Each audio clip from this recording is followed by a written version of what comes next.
Imarah itu ada imarah yang bersifat umum, itulah yang disebut dengan khilafah. Andai kata tidak ada khilafah, lam ta'man lana subulun, maka jalan-jalan tidak akan aman bagi kita.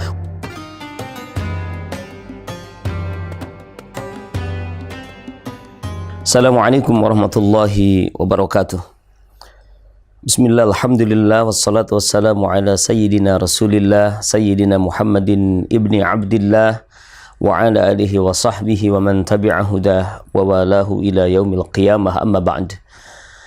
Saudara-saudara kaum muslimin wal muslimah pemirsa Khilafah Channel yang dirahmati Allah subhanahu wa ta'ala, pembahasan tentang khilafah, tentang imamah terus menerus semakin mendapatkan tempat di kalangan kaum muslimin, dan juga semakin mendapatkan perlawanan dari musuh-musuh Islam dan kaum muslimin, mereka-mereka yang tidak suka dengan terwujudnya kepemimpinan atau pemerintahan Islam yang dicontohkan oleh Rasulullah sallallahu alaihi wasallam. Pada kesempatan yang berbahagia ini, Al-Fakir ingin mengajak kepada pemirsa Khilafah Channel untuk sama-sama mengikuti pembahasan tentang hakikat daripada imamah dan urgensitas imamah di dalam kehidupan kaum muslimin. Banyak sekali karya ulama yang mengetengahkan pembahasan tentang imamah. Di dalam kitab-kitab fikih, maka kita akan menemukan hampir semua kitab fikih membahas tentang imamah. Bahkan ada kitab-kitab fikih tertentu yang membuat bab khusus tentang imamah. Salah satunya adalah misalkan kita bisa membuka kitab Al-Fiqhu Al-Manhaji Al-Madhabil Imam Syafi'i, fikih manhaji madhab Syafi'i, yang dikarang oleh Syekh Mustafa Dibugo, Syekh Mustafa Khin, dan Syekh Ali Syarbaji. Ini tiga pengarang mengarang kitab ini. Ada versi 8 jilid, ada versi 4 jilid, ya, ada versi 3 jilid. Di dalam kitab ini ada bab khusus. Kalau di dalam versi 8 jilid, di jilid ke-8 itu ada pembahasan tentang babul imamah al-uzma, tentang kitab pembahasan tentang imamah al-uzma, jadi kepemimpinan pemerintahan yang paling agung. Kata imamah al-uzma itu adalah bahasa lain dari khilafah sebenarnya. Kitab yang Anda lihat ini adalah kitab yang berjudul Al-Busra fil Imamah Al-Kubra. Al-Busra ini kabar gembira tentang Imamah Al-Kubra, karya Syekh Abu Muhammad Ahmad Romli Abdul Majid Asy-Syafi'i Al-Kirsi'i Al-Maki. Jadi ini seorang ulama Nusantara dari Gresik, Al-Maki dari Makkah. Kitab ini dikarang masih hangat, belum lama, beres ditulis pada tahun 1430 Hijriah. Jadi ini kitab belum lama. Di dalam kitab ini dijelaskan oleh beliau pertama tentang makna dari kata imamah. Makna dari apa yang dimaksud dengan al-imamah al-kubra itu. Apa yang dimaksud dengan al-imamah al-kubra. Beliau menyebutkan kata al-imamah al-kubra diambil dari kata amma ya ummu imaman, imamatan, imam, imamatan. Jadi al-imamah itu adalah masdar dari amma ya ummu.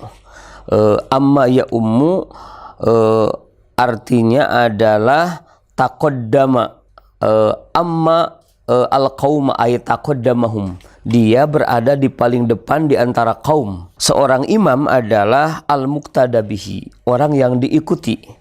Ammal qauma, dia memimpin kaum sehingga kaum itu menjadi pengikutnya.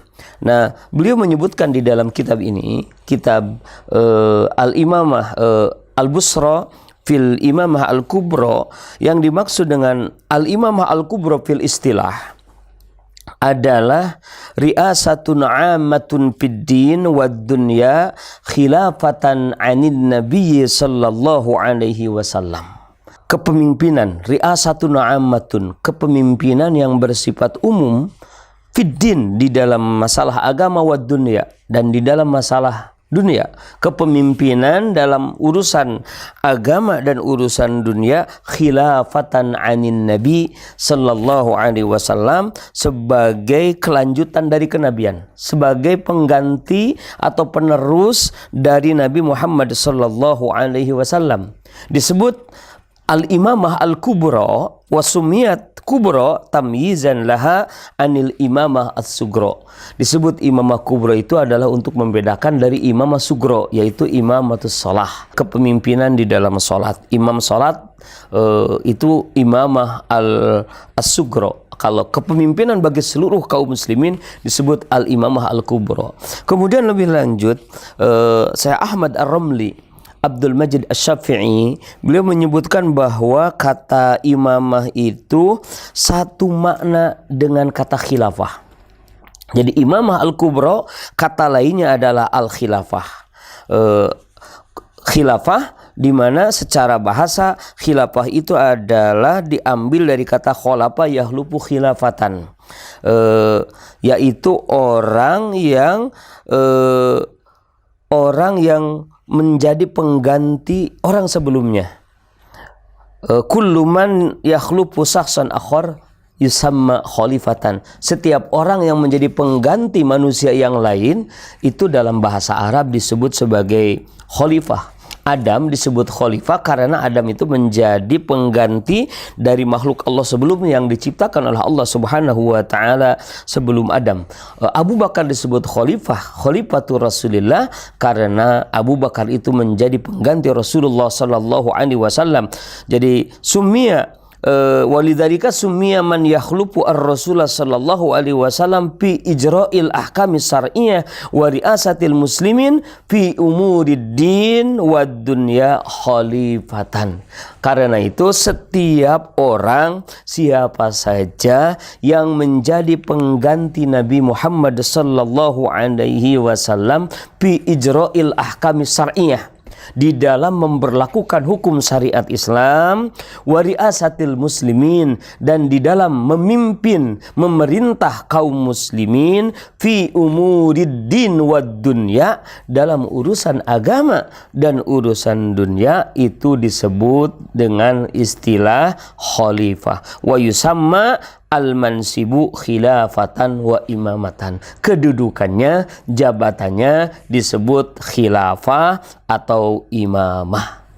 Nah, kemudian beliau menyebutkan amma istilah syar'i, dalam istilah syariat, tadi secara bahasa fahya yuradipul imamah, khilafah itu adalah muradib, bersinonim, memiliki makna yang sama dengan kata imamah. Wa qad arrafaha Ibnu Khaldun telah mendefinisikan imamah atau khilafah itu dengan hamlul kafah ala muqtadan nadri as-syar'i fi masalihim al-ukhrawiyah wa dunyawiyah ar-raji'ah ilaiha. Jadi mendorong semua umat, semua kaum muslimin untuk mengikuti pandangan-pandangan syariat, untuk mengikuti ketetapan-ketetapan syariat bi masalihim al-ukhrawiyah wa dunyawiyah, untuk mewujudkan kemaslahatan akhirat dan kemaslahatan dunia mereka, kemaslahatan dunia yang akan kembali kepada akhirat. Kemudian lebih lanjut beliau menyebutkan kata imamah al-kubra selain disebut dengan istilah khilafah juga disebut dengan al-imarah. Al-imarah, imarah itu adalah al-wilayah. Imarah itu adalah wilayah. Imma antakuna amatan fahiya al-khilafah. Imarah itu ada imarah yang bersifat umum, itulah yang disebut dengan khilafah.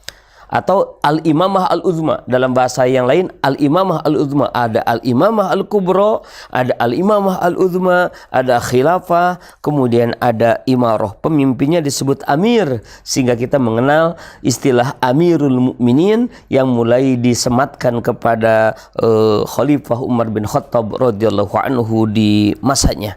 Ada imamah yang khusus. Apa imarah? yang khusus menangani urusan tertentu, tidak bersifat umum. Nah, ini disebut amir. Amir safar, amirul jais, panglima pasukan, ya amiru qaum, nah, amir sadaqah, itu juga disebut amir. Jadi ada amir khos, ada amir am. Amir am itu disebut khalifah, kepemimpinannya disebut dengan khilafah atau imarah. Begitu juga beliau menyebutkan kata imamah ini oleh para ulama disebutkan juga dengan istilah as-sultah. As-sultah. Sultah itu kekuasaan, as-saitarah, ya, wat tamakun, wal qahru, wal hukm, wal hukmu. As-sultah kekuasaan. Jadi orang yang memiliki kekuasaan yang bisa mendominasi yang lain itu disebut sultah. Penguasanya disebut sultan. Orangnya itu disebut sultan, kekuasaannya disebut sultah, ya. Ada as-sultah al-azim, as-sultah al-uzma, kekuasaan yang paling luhur, ya.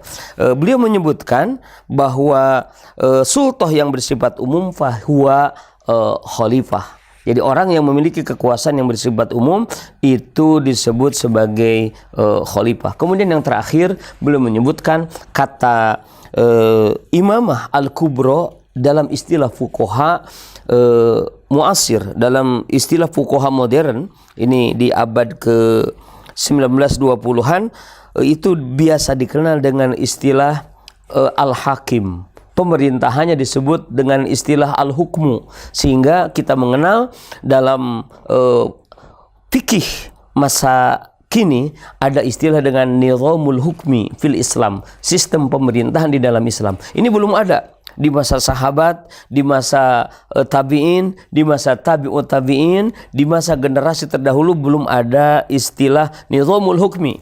Nah, nizamul hukmi ini baru ada di masa-masa modern, ya, abad 1920 kita mengenal istilah nizamul hukmi fil Islam. Nah, kata-kata al-hukmu itu sama dengan pemerintahan. Hakim di situ adalah orang yang memerintah. Orang yang memerintah. Beliau menyebutkan laqad ta'arafan nas fil asril hadir ala itlaqihi ala man yatawalla sultah al-ammah. Jadi di masa modern saat ini orang biasa, masyarakat umat Islam biasa menggunakan istilah al-hakim itu untuk menyebut man yatawalla as-sultah al-ammah, orang yang menangani, orang yang mengurusi kekuasaan yang bersifat umum. Itu hakikat daripada imamah. Jadi imamah itu adalah kepemimpinan kaum muslimin. Dari definisi para ulama tentang imamah atau khilafah itu, maka sebenarnya bisa kita simpulkan. Pertama, imamah itu adalah kepemimpinan di tengah-tengah kaum muslimin, yang kemudian disebut dengan pemerintahan di tengah-tengah kaum muslimin, yang tugasnya adalah untuk ijra al-ahkam as-syar'iyyah atau tatbik as-syar'i al-islami, menerapkan syariat Islam, menjalankan hukum-hukum Allah Subhanahu wa ta'ala. Yang kedua, imamah itu hakikatnya adalah ada untuk imaratul muslimin, untuk memimpin kaum muslimin, untuk tauhid kalimatil muslimin, untuk menyatukan kata kaum muslimin, untuk menyatukan tekad kaum muslimin, untuk menyatukan umat Islam dari masyrik sampai maghrib, dari utara sampai selatan, dari timur sampai barat. Umat Islam harus bersatu di bawah kepemimpinan seorang imam, di bawah kepemimpinan seorang amir yang akan menyatukan mereka, sebagaimana dituliskan tentang masalah ini oleh para ulama di dalam kitab-kitab fikih, di dalam kitab-kitab fikih. Kemudian hakikat yang ketiga, khilafah itu adalah ada untuk mewujudkan apa yang disebut dengan dakwah Islam, untuk menyebarkan risalah Islam ke seluruh penjuru dunia. Sehingga Qadhi Taqiyuddin An-Nabhani beliau menyebutkan salah satu tugas khilafah itu adalah untuk wahamluha ilal alam. Jadi riasah ammah litatbiki ahkam asy-syar'i al-islami bidahil wa hamliha fil kharij ilal alam. Tugas khilafah itu adalah menerapkan syariat Islam di dalam negeri dan mengemban syariat Islam, mengemban agama Islam, mengemban risalah Islam itu ke seluruh dunia sebagai politik luar negerinya. Itulah hakikat daripada imamah, hakikat daripada khilafah. Melihat hakikat itu, maka sebenarnya imamah atau khilafah adalah sesuatu yang dibutuhkan oleh kita, sesuatu yang sangat penting ada di dalam kehidupan kita, sehingga kaum muslimin tidak bisa tidak dalam kehidupannya harus memiliki kekhilafahan. Harus ada imamah, harus ada khilafah. Karena jika tidak ada imamah, jika tidak ada khilafah, maka kaum muslimin akan bercerai-berai. Laulal khilafatu lam ta'man lana subulun wa kana ad'afuna nahban li aqwana. Andai kata tidak ada khilafah, lam ta'man lana subulun, maka jalan-jalan tidak akan aman bagi kita. Wa kana ad'afuna nahban li aqwana. Dan orang-orang yang lemah dari kita akan menjadi rampasan, akan menjadi mangsa yang kuat dari kita, dari sekitar kita. Begitu juga dikatakan oleh Hanzalah Al-Katib, salah seorang sekretaris Nabi sallallahu alaihi wasallam, "Lau zalat lazalal khairu anhum."